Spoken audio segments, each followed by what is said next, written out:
ইউরোপে যাওয়ার জন্য অনেক ভাইয়েরা কাতারে আসতেছে যে কাতার থেকে ইউরোপে যাবে।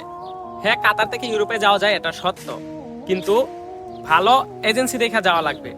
অনেক ভাইয়েরা আছে এজেন্সির মধ্যে টাকা দেয়, প্রথমত 20-50 হাজার টাকা জমা দেওয়া লাগে, পরবর্তীতে ওই টাকাটা মাইর খেয়ে ফেলে, পরবর্তীতে আর টাকাটাও পায় না, ইউরোপেও যাইতে পারে না।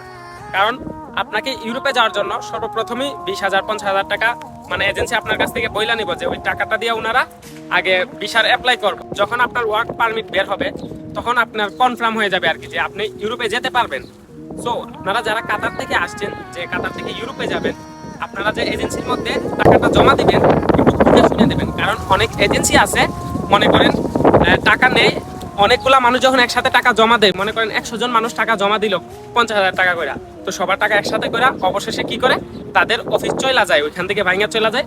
পরবর্তীতে যে মানুষগুলা টাকা জমা দিছে ওই অফিস গিয়ে আর খুঁজা পায় না, প্রতারণার শিকার হয়। তো কাতার থেকে ইউরোপে যাওয়া যায়, কিন্তু আপনারা যে এজেন্সিগুলোর মাধ্যমে আপনারা যাবেন, সো আপনারা দেখা শুনে টাকা জমা দিবেন যে এজেন্সিটা ভালো কিনা মন্দ।